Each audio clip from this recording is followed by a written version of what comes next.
Part 1. The Exile. Ambassador Jake Morrison entered the Great Council chamber. On this morning's agenda were the usual items: a mining disagreement, allocations for farming and other dull boring stuff. But as soon as he entered, he realized something was wrong. No one acknowledged him as he greeted them, and some aliens were busy with their paperwork and looking at him and sniggering to their compatriots. Jake sat down. Prime Speaker Yal spoke. "The meeting will come to order. Everyone stopped talking. The matter before us today is Resolution 7635, the human problem." Well, that was unexpected. Jake put his datapad down, folded his arms, and leaned back in his chair. Various speakers stood up. "The humans are too dangerous for civilized space. They spread too fast. They develop too quickly. They're unpredictable." The charges continued until Jake started laughing. Not nervous laughter, a real belly laugh. Everyone stopped talking and looked at him. He tried to compose himself. "So, you're saying that we're too dangerous to have as friends and allies. And yet you think we will be less dangerous when we are no longer friends and allies." He burst into more laughter and then managed to compose himself to subdued chortles. "I'm sorry. I'm sorry. Please continue." The delegate he had interrupted tried to continue. He cleared his throat sac and continued, "As I was saying," and proceeded to drone on for another 10 minutes. When he sat down, Prime Speaker Yal spoke once again. "Is there anyone who wishes to speak in favor of the humans against these charges?" Jake looked amusingly around the room. The Jarkar, who had been saved from a plague only last month thanks to human medicine, seemed to be very interested in imaginary lint on their official SOS. The Verlu, who had received new water purification systems from the humans 2 months ago, were very interested in the ceiling. Prime Speaker Yal looked at Jake. "Does the human ambassador have anything to say against these charges?" He waved dismissively.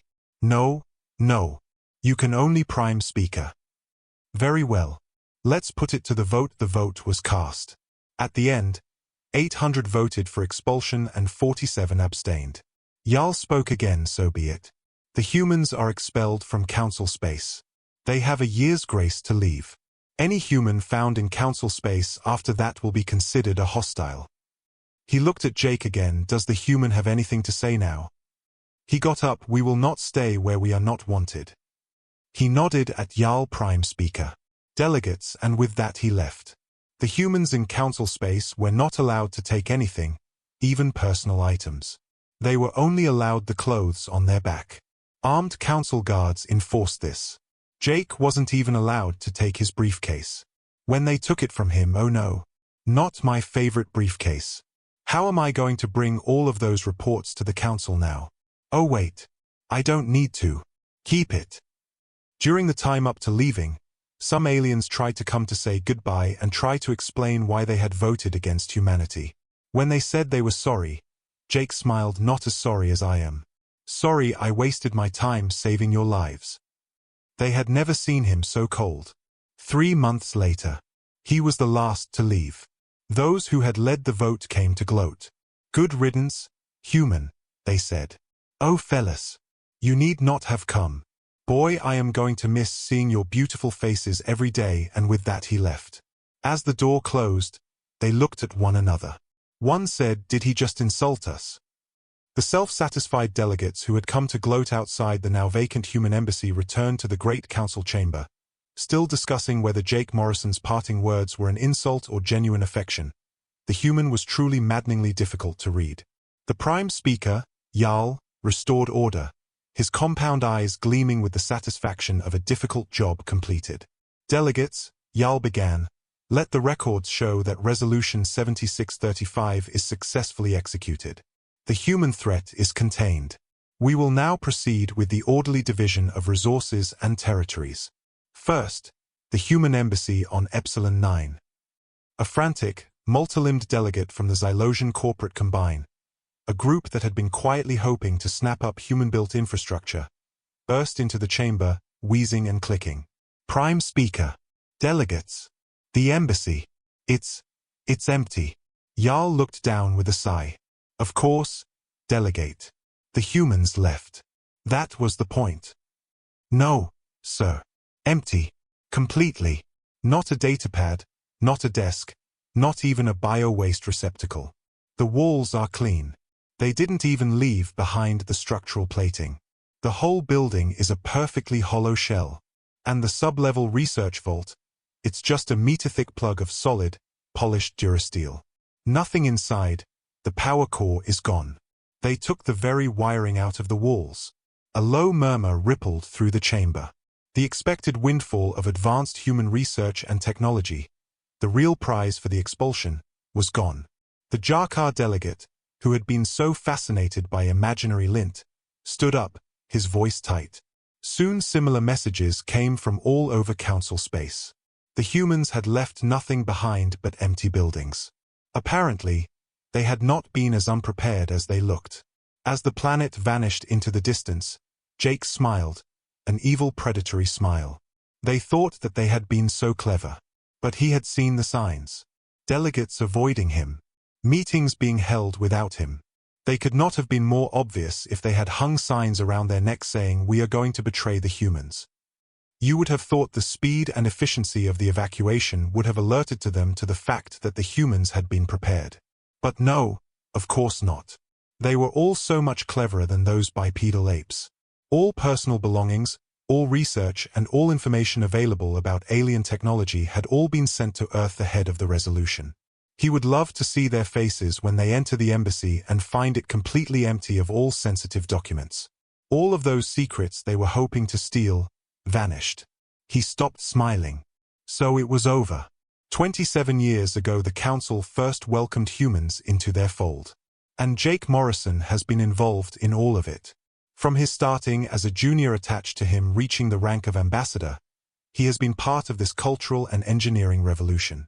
And now he is last Earth's ambassador as these same aliens who have become unknowingly dependent on humans have betrayed the humans in general and him in particular by choosing to exile us.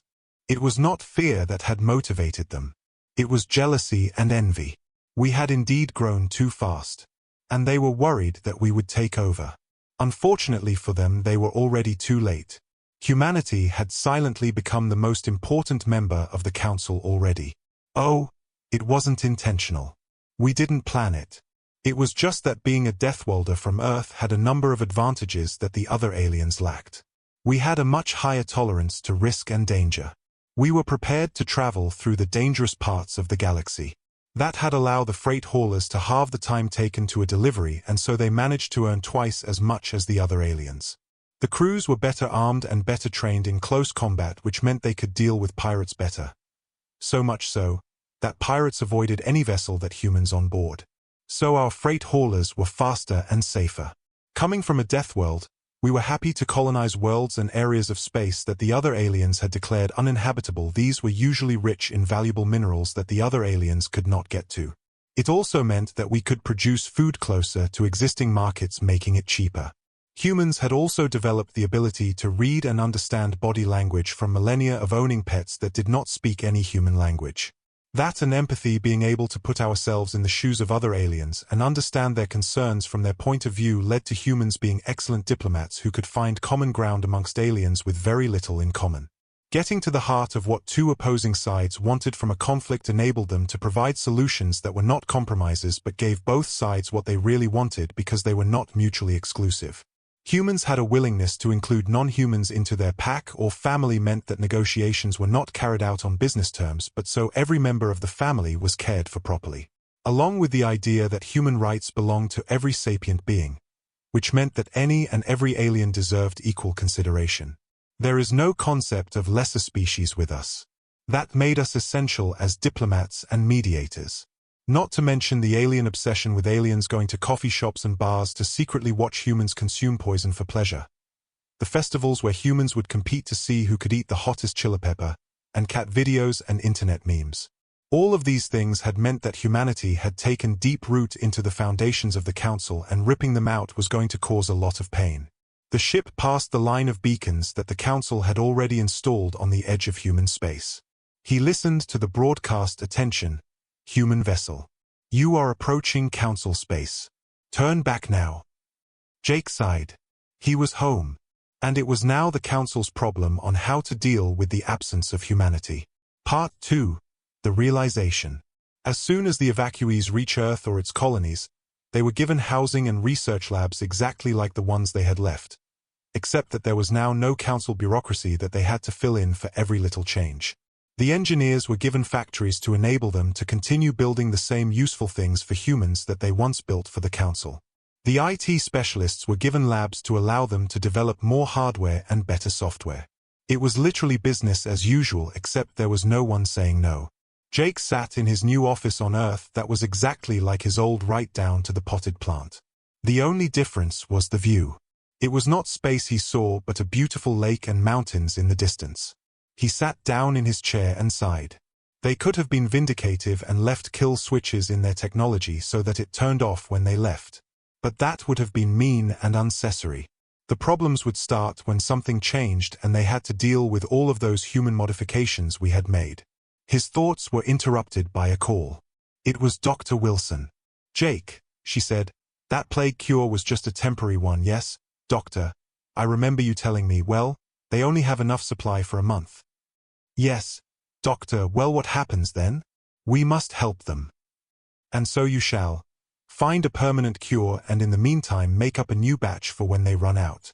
"How are we going to get it to them?" "Oh, I think that they will be happy to work that out for us." Meanwhile, in Council space, the Jarkar had just discovered that the cure was not made in Council space but was made on Earth and shipped in. They realized that they had a month's supply. Once that ran out, they probably had a month's grace before the plague symptoms flared up again. They could approach the Council, but the only reason the humans helped was because the Council had thought that it would not be worth their time. They secretly contacted Earth. They were put through to Jake. "Yes, Marlox. What can I do for you?" "We need the cure, of course." "You do. That is no problem. Dr. Wilson is organizing a batch now." Marlox breathed a sigh of relief. His people would not die. "Each vial will cost 1,000 credits. How many would you like?" 1,000 credits each. But you used to give it to us for free." "No, we used to give it to our friends free. But our friends died when they voted against us." "You are not friends, so you pay."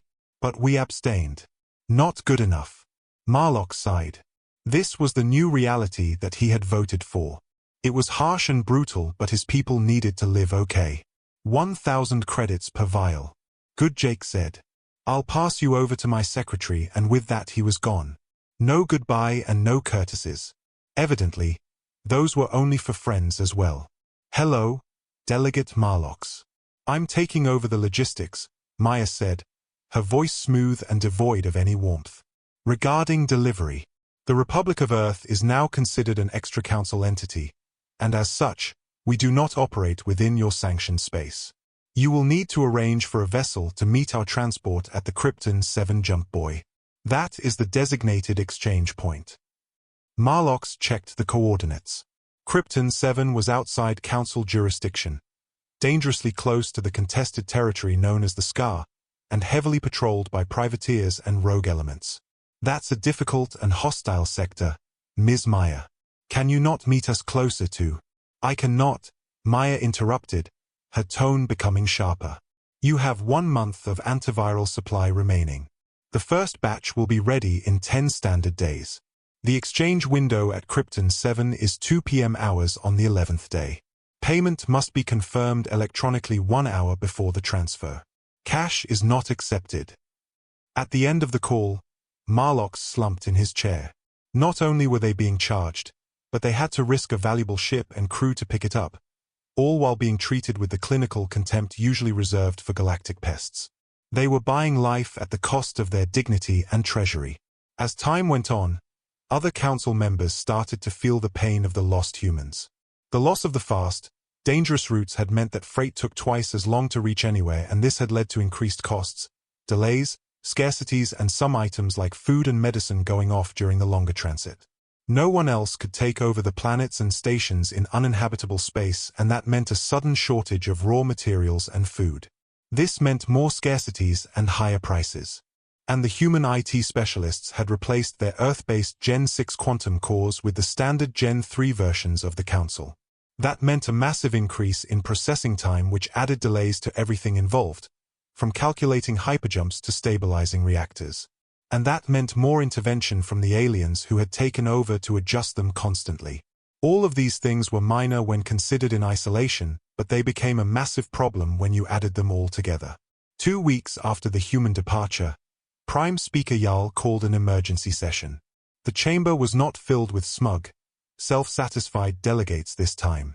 Instead, it was a cauldron of fear and accusation. Order! Order! Yal barked, finally gaining silence.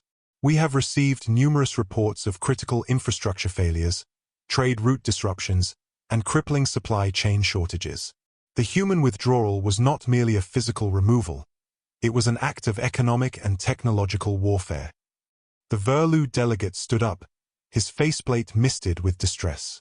The Epsilon 9 water filtration crisis is worsening, Prime Speaker. Our engineers have determined that to reverse the human-installed obsolescence protocols, we need a complete, uncorrupted version of the original source code. We must contact Earth. Another delegate chimed in, and the Vale Nebula trade route. It's paralyzed. Human navigation beacons are failing across the entire sector.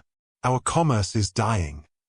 Prime Speaker Yal cleared his throat sac, a gesture of profound discomfort. We are in agreement. We must open a channel to the humans. Not to beg, mind you, but to negotiate a stable transition of their systems into our hands. The channel was opened, and a projection of Ambassador Jake Morrison filled the space where his physical chair once stood. He looked relaxed, the lake and mountains on Earth visible through the window behind him. He smiled, the smile of a man who knew he held every single card. Prime Speaker Yal. Delegates.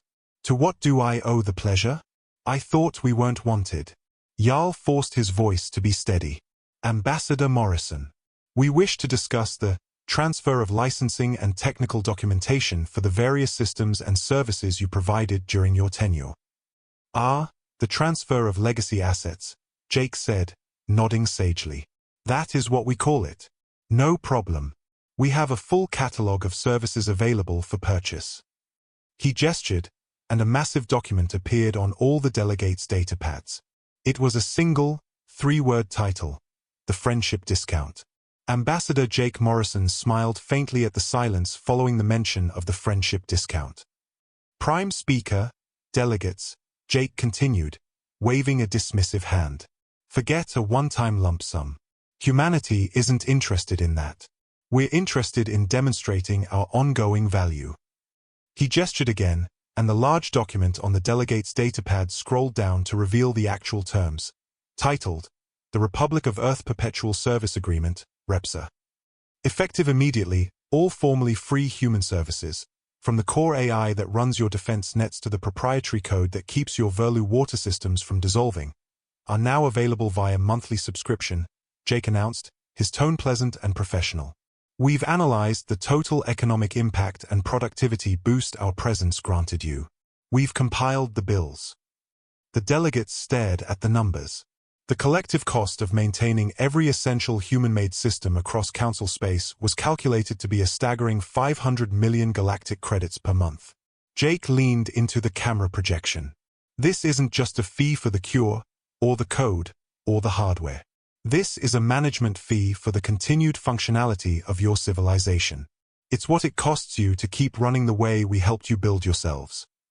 The Verlu delegate looked faint. 500 million, monthly.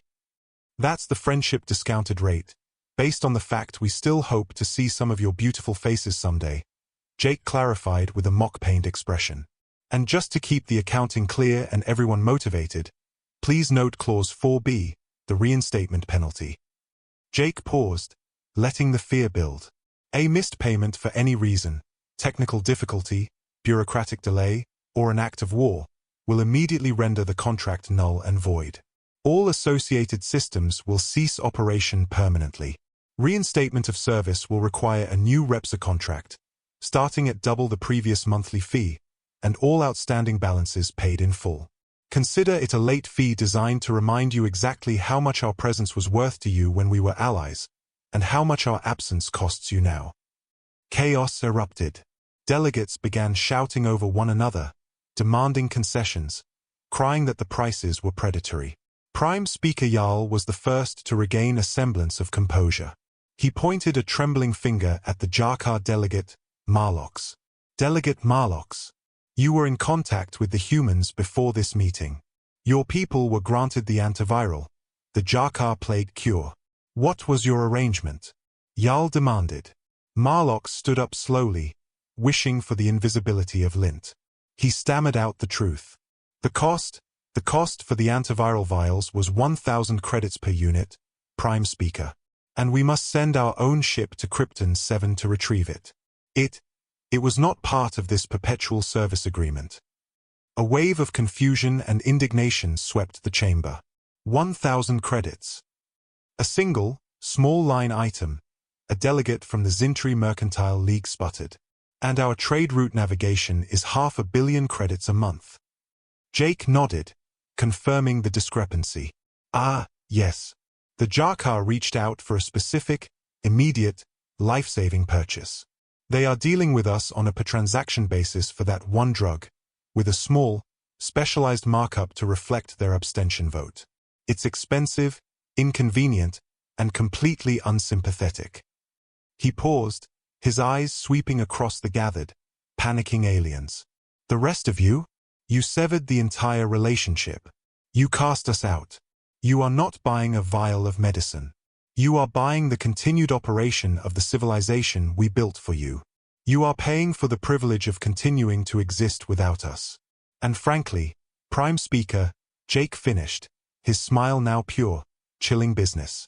500 million credits a month is a bargain.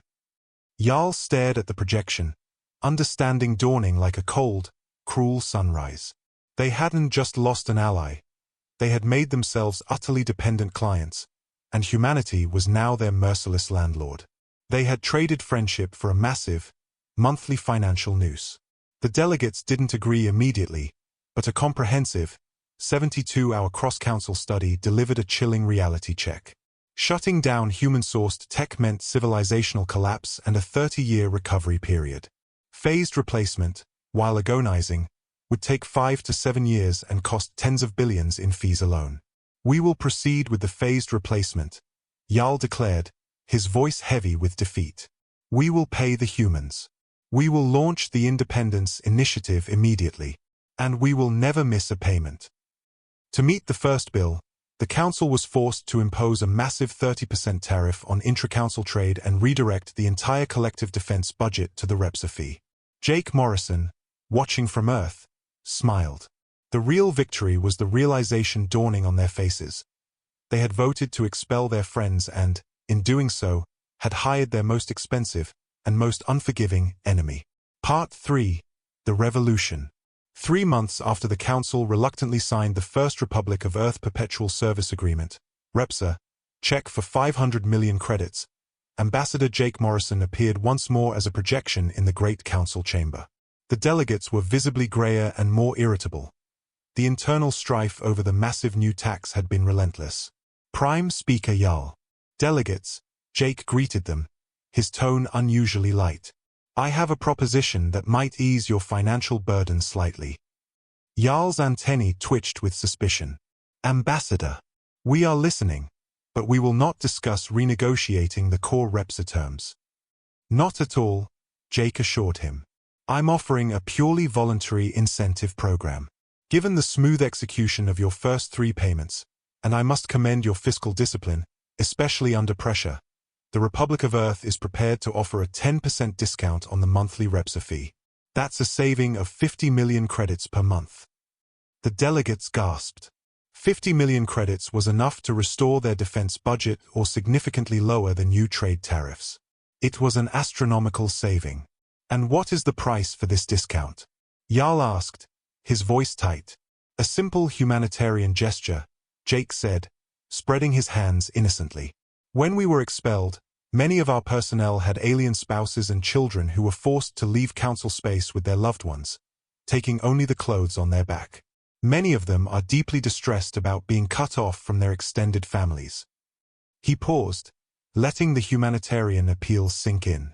We request that the Council grant these alien spouses and their dependent children travel visas and diplomatic visitor status. This would allow them to visit their families in council space. They are not human. They are simply your citizens trying to see their relatives. The council delegates exchanged looks. The cost was minimal, purely administrative, and the reward was a saving that would be politically invaluable. The pressure on Jarl was immense. "We accept," Jarl declared. "Organize the legalities. The discount is conditional upon the issue of the passes." Jake smiled, a genuine, satisfied smile. "Excellent. The discount takes effect immediately." The visits began a month later. The council had expected a trickle, perhaps a few dozen bereaved spouses. Instead, hundreds of aliens, Jarkar wives, Verlu husbands, Zintri children, began arriving. They were traveling under the corpse blue corner flag of the Republic of Earth, a bitter irony. What the council hadn't anticipated was the profound, subtle contrast these visitors brought with them. The Jarkar visitors didn't just bring the expensive plague cure.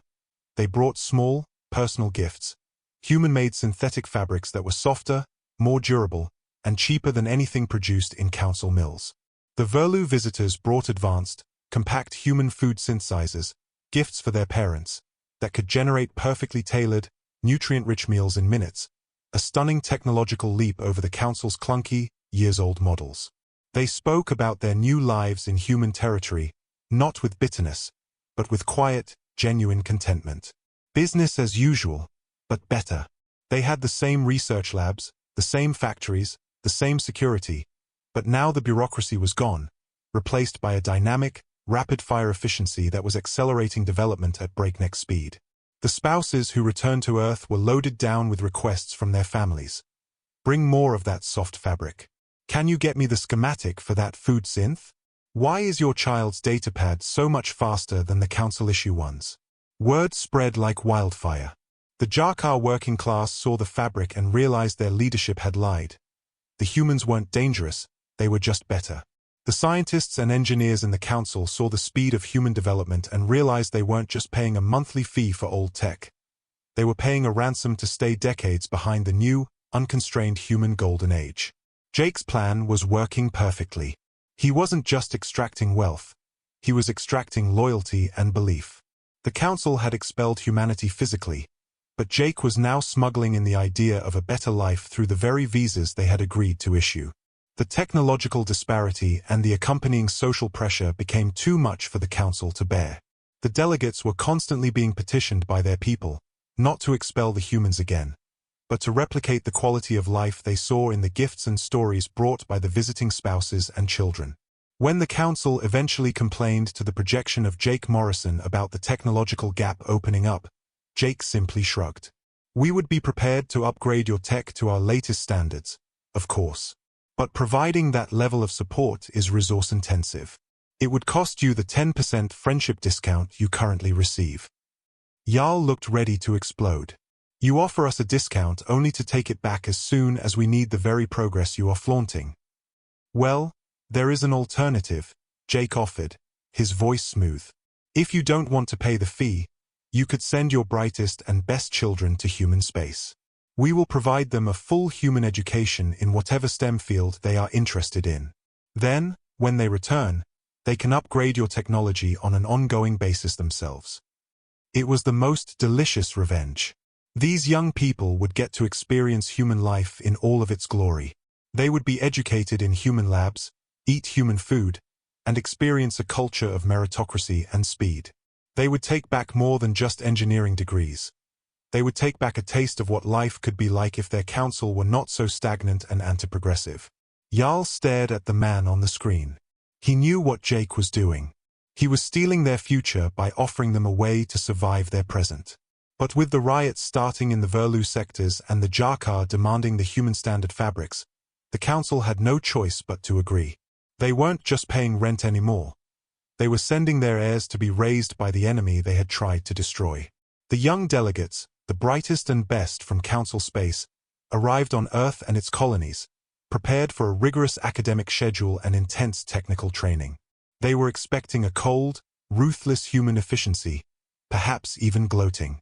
What they found was a bewildering environment of unfettered respect. Their human instructors, mentors, and peers treated them not as delegates from a hostile, expelling power, but as equal, sentient beings who were there to learn. There were no special classes, no subtle put-downs, and no condescending tone. They were immediately integrated into research teams, academic societies, and even social circles. The alien students were deeply confused by the simple, repeated question from their human hosts: "Why did your council vote to expel us? We only ever helped you." Humans they met, engineers, artists, doctors, and students, expressed genuine sadness and confusion, not malice. A young Verlu student, expecting to be mocked for his species' need for humid environments, was instead immediately given access to a personalized, climate-controlled dorm, not as a concession, but as a matter of course. His human roommate simply asked, "Need any help with the humidity settings?"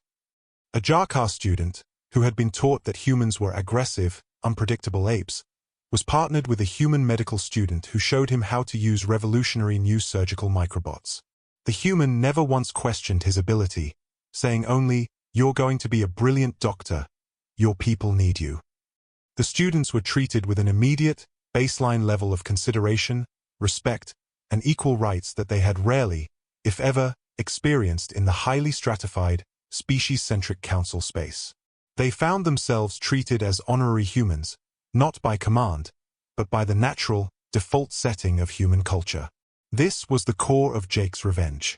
The new generation was being educated, fed, and housed for free, receiving the technology the council desperately needed, but more importantly, they were being exposed to a simple, corrosive idea: humans value you. They were not just learning engineering. They were learning that they could exist in a society where their worth wasn't constantly being weighed against their utility or their species standing. When these bright, talented young people returned to council space in a few years, they wouldn't just bring back superior tech. They would bring back an ideological virus, the expectation of equal treatment, the memory of genuine warmth, and the burning knowledge that their own leaders had voted to sever ties with the only culture that had ever truly treated them as peers. The first academic break arrived, and the young Jarkar medical students returned home to the Jarkar colony on Zarthos 3.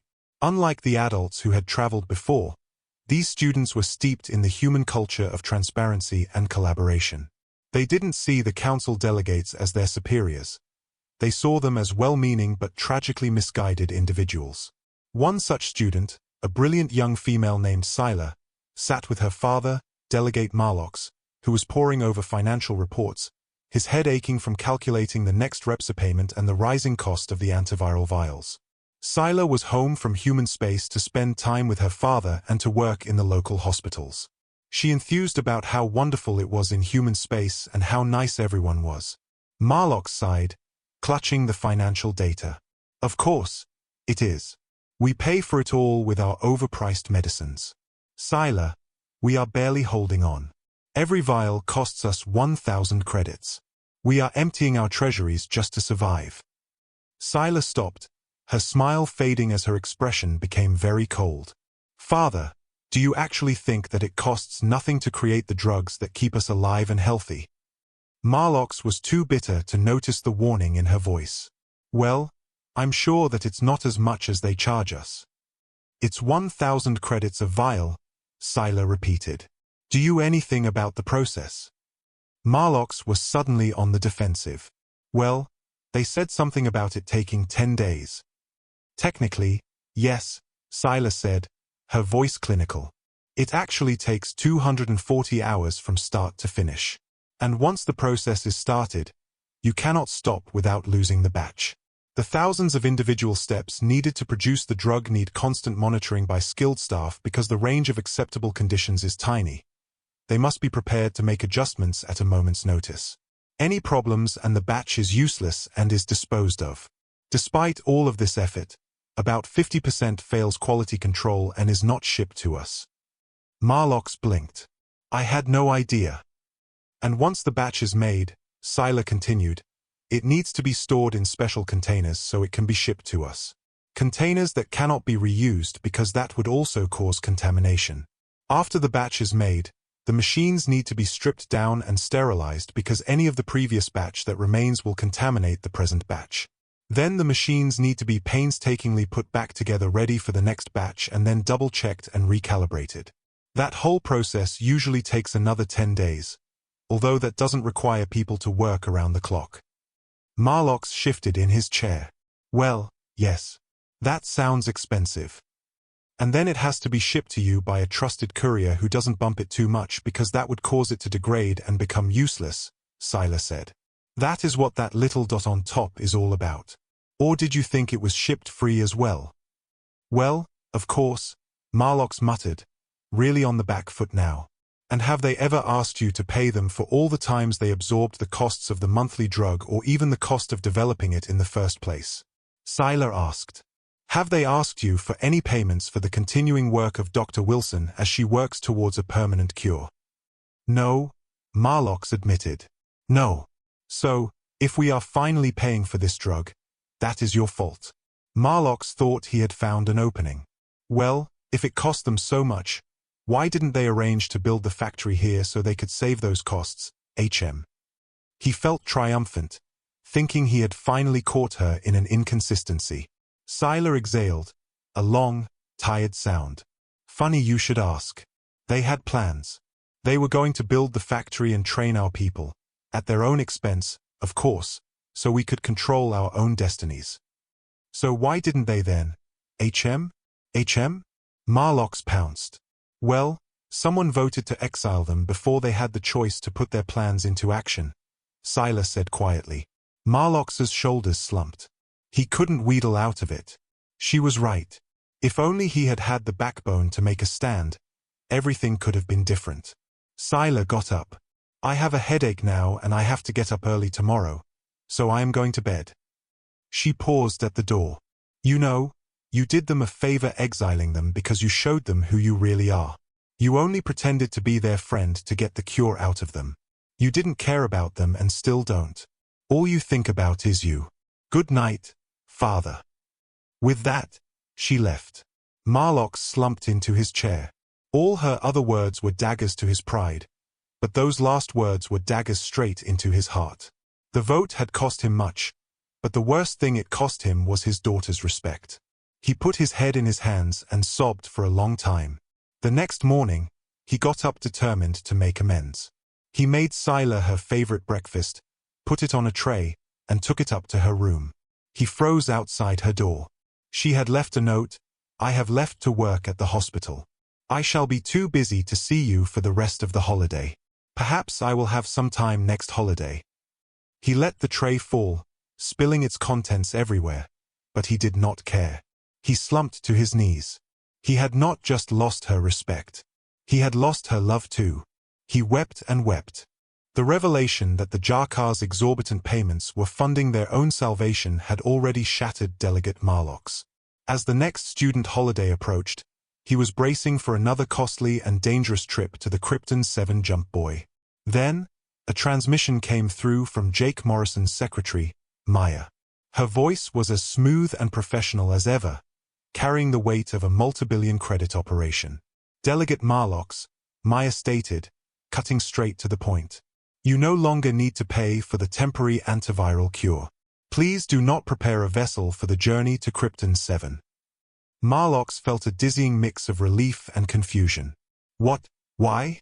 Is the supply chain broken? Quite the opposite, Maya replied.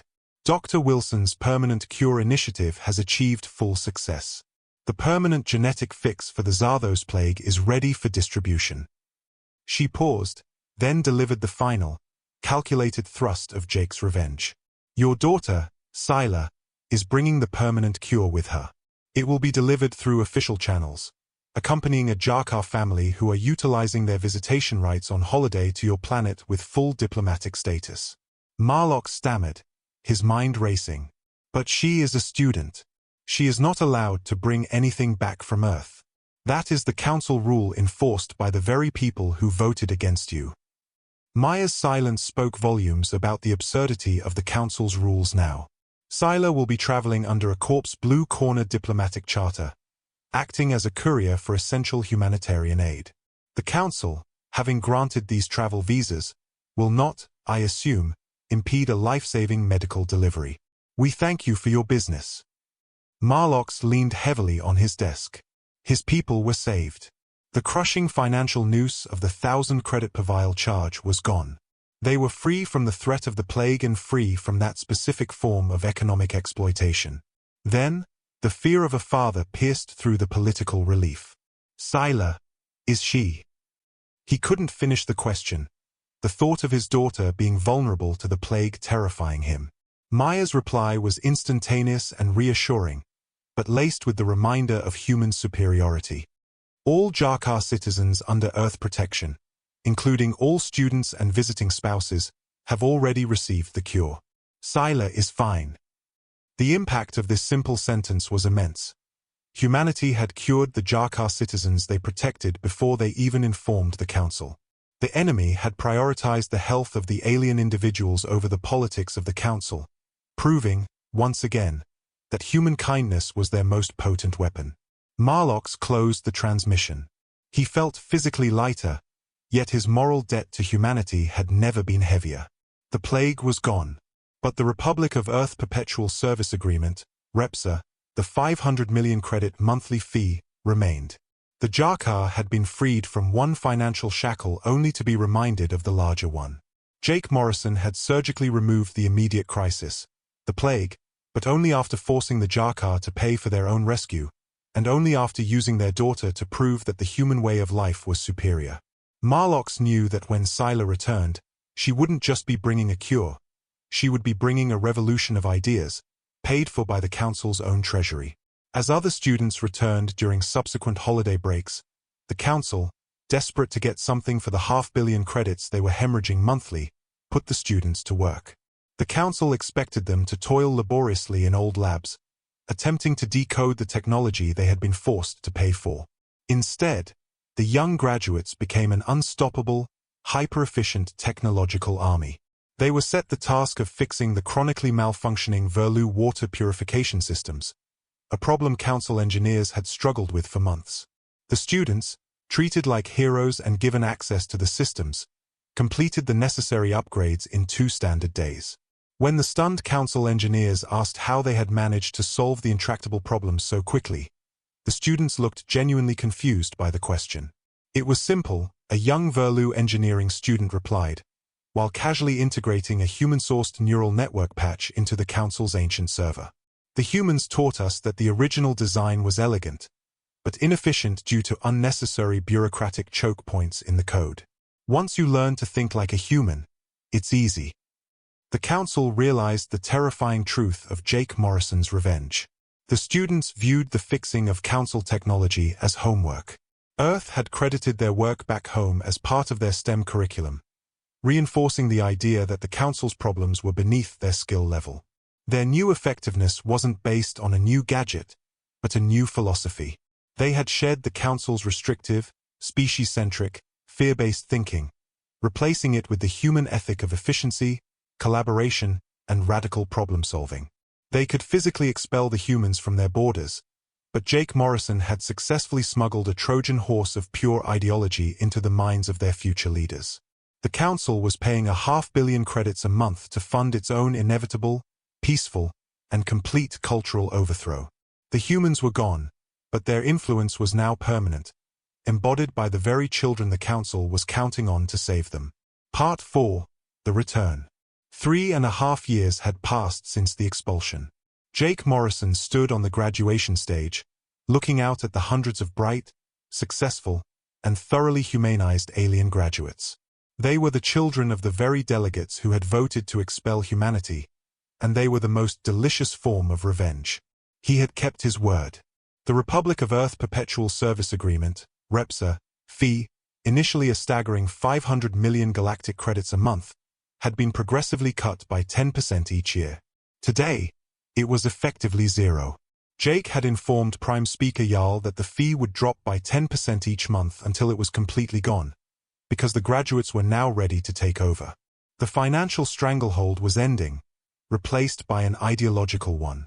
Jake stepped up to the podium, the long-standing ovation finally subsiding. 3.5 years ago, Jake began, his voice carrying the weight of history and the lightness of victory. The council elected to expel humanity because we represented change, and they feared change. Well, they should. Change can be scary. You could make a mistake and end up flat on your face. That is the risk of change. As humans, we accept that risk because the reward is a better tomorrow. He gestured to the vast, shimmering cityscape of the human colony outside the hall.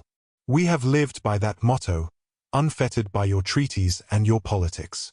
And in that time, we have built a civilization that is generations ahead of the one we left behind. Jake looked directly at the graduates, his eyes warm but firm. But you are not human, and that is no bad thing.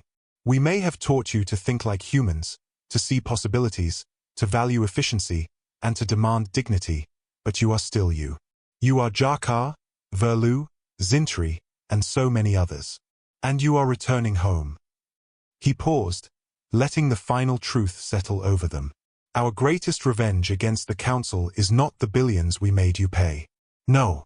Our greatest revenge is that once you have returned to them, they will want you to change things, to restructure their inefficient bureaucracies, to update their obsolete technology, to make them equal to what we have built. In other words, they voted us out to stop change, and now they have decided that they want it after all. He addressed a question that was often asked of him during private calls with the desperate council delegates. I have been asked if I would ever think about returning to the council. And I say, no. Jake smiled, the evil predatory smile of a master strategist. While humans exist separately, on the outside, unbound and evolving, we act as a constant, shimmering example of what the council could be. We make them want to change. If we went back to the council, that aspiration would cease. We'd just become another bureaucracy, another item on the agenda. We are far more useful to you out here. So, go home. Go home and change things for the better. Your people need you to do that. And when you run into resistance, just smile and tell them what you learned here. That the greatest risk is not in changing, but in standing still. He received a 5-minute standing ovation, the sound of their approval a deafening roar of ideological victory. The same day Jake delivered his speech, Prime Speaker Jarl received the final transmission from Maya. The Repsa fee was officially terminated. The council was free from the payment, but entirely subject to the human philosophy. When the graduates returned, they were immediately installed in positions of power by their desperate families and delegates. The new agenda in the Great Council Chamber would no longer be about mining disagreements or farming allocations. It would be about the human problem, revisited. The delegates were no longer sniggering. They were demanding. They had traded financial debt for ideological debt. The Jakar immediately began leveraging their newly cured population and the permanent cure technology to restructure their healthcare system, led by Sila, who was already dismantling decades of bureaucratic red tape. The Verlu students had not just fixed the water systems.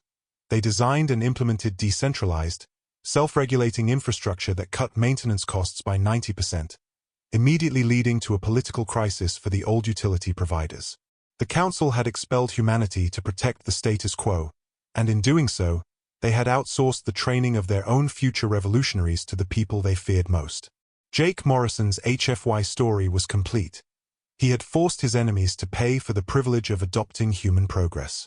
It was 10 years after the expulsion of the humans, and it was to be Prime Speaker Jarl's last session before he retired.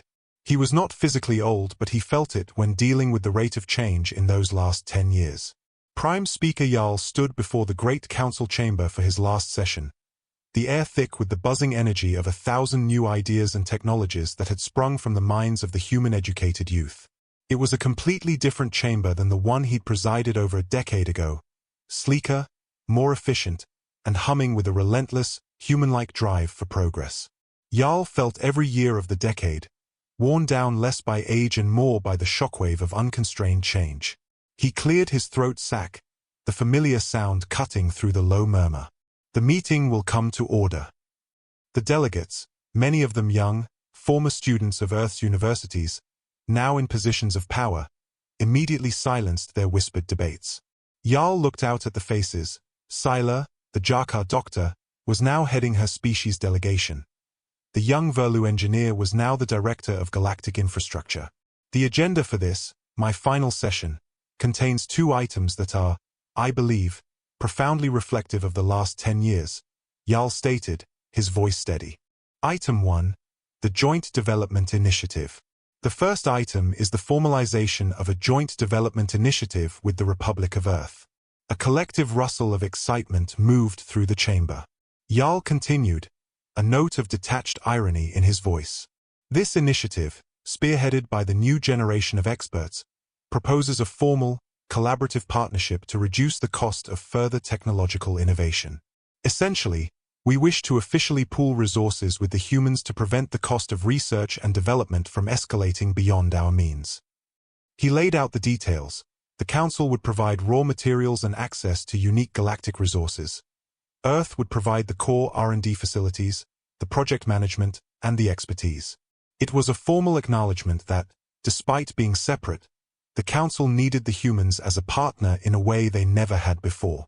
Jarl felt a ghost of a smile cross his face. They had expelled humanity to gain independence, only to discover that the only path to meaningful progress required formal, permanent dependence under a new, mutually beneficial framework.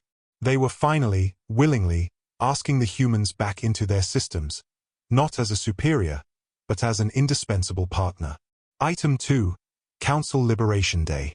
The second, and final, item, Jarl announced, letting his gaze sweep over the eager, younger faces, is a motion to make the anniversary of Earth's expulsion a public holiday, to be named Council Liberation Day. Jarl snorted, an audible, wet sound that betrayed his internal exhaustion. Younglings. He knew the motion was intended to celebrate the Council's freedom from the original Repsophes and the freedom to pursue their own, rapid path of development. The motion is open for debate. Who wishes to speak in favor? A young Zintri delegate, one of the first human-educated engineers, stood up. Her voice was passionate and echoed the core tenets of Jake's graduation speech. Prime Speaker, we must vote for this. Council Liberation Day marks the single most important moment in our history. It was the day we were freed from the Council's own internal restrictions. The expulsion of humanity, though painful at the time, was a surgical severing of the bureaucratic ties that were stifling our growth. The humans forced us to accept change, to reform our governments, and to elevate merit above species. We are no longer defined by fear and stagnation, but by progress and achievement. We are liberated. The applause that followed was thunderous and genuine. They genuinely believed the expulsion was the act that set them free. Jarl raised a hand to quiet the room. He looked down at the motion on his datapad. He saw the beautiful, terrible irony of it all. They were celebrating the day they expelled the humans, but what they were really celebrating was the day they were forced to become more human. He realized that Jake Morrison didn't just win. He had orchestrated a victory so complete that the defeated were now proudly celebrating their own conversion. The best revenge was a life lived so well and so visibly that your enemies felt compelled to imitate it. Jarl slammed his gavel down, the final act of his career. The vote is called. Let the record show that the motion for Council Liberation Day passes by unanimous acclamation. He rose from his seat, the Prime Speaker no more, and looked at the vibrant, chaotic, and fundamentally altered council he was leaving behind. He wouldn't miss the stress, but he had to admit, it was finally, truly, interesting.